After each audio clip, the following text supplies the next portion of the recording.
नवरात्रि के 9 दिन भक्ति और साधना के लिए बहुत पवित्र माने गए हैं। आज से 9 दिनों तक 9 अलग अलग देवियों की पूजा की जाएगी। शास्त्रों के अनुसार नवरात्रि के पहले दिन माँ शैलपुत्री की पूजा की जाती है। शैलपुत्री माता को उमा, सती और हेमवती आदि नामों से भी जाना जाता है। माँ शैलपुत्री का वाहन वृषभ है। माता के माथे पर चंद्रमा सुशोभित है और उन्हें सफेद रंग प्रिय है, इसलिए माँ शैलपुत्री की पूजा में उन्हें सफेद रंग के ही वस्त्र, पुष्प, गाय का घी और मिठाई अर्पित करें। मान्यता है कि विधिवत माँ शैलपुत्री की पूजा से जीवन में शांति और सुख समृद्धि का वास होता है। वहीं माँ शैलपुत्री के पूजन के पश्चात मंत्र जाप, आरती और कथा पढ़ना भी जरूरी माना गया है। माँ शैलपुत्री की कहानी माँ शैलपुत्री सती के नाम से भी जानी जाती है। इनकी कहानी इस प्रकार है। एक बार प्रजापति दक्ष ने यज्ञ करवाने का फैसला किया।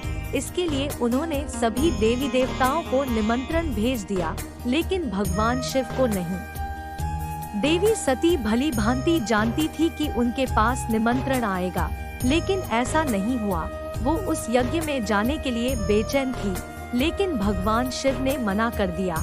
उन्होंने कहा कि यज्ञ में जाने के लिए उनके पास कोई भी निमंत्रण नहीं आया है और इसलिए वहां जाना उचित नहीं है।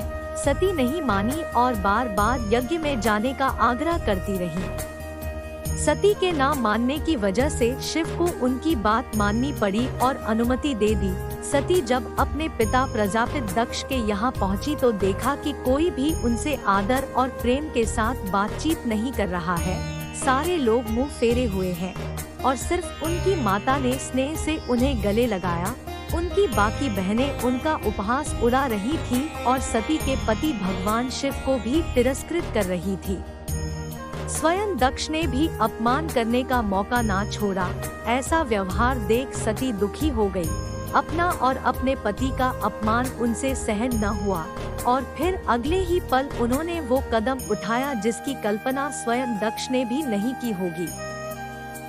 सती ने उसी यज्ञ की अग्नि में खुद को स्वाहा कर अपने प्राण त्याग दिए। भगवान शिव को जैसे ही इसके बारे में पता चला तो वो दुखी हो गए।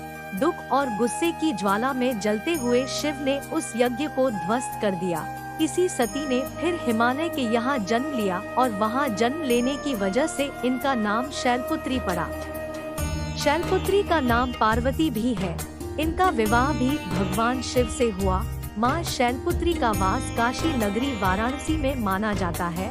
वहाँ शैलपुत्री का एक बेहद प्राचीन मंदिर है, जिसके बारे में मान्यता है कि यहाँ माँ शैलपुत्री के सिर्फ दर्शन करने से ही भक्तजनों की मुरादें पूरी हो जाती है।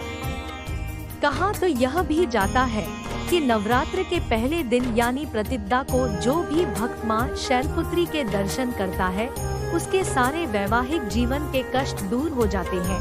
चूँकि माँ शैलपुत्री का वाहन वृषभ है, इसलिए इन्हें वृषारूढ़ा भी कहा जाता है। इनके बाएं हाथ में कमल और दाएं हाथ में त्रिशूल रहता है। सभी बोलिए माता शैलपुत्री की जय। सच्चे दरबार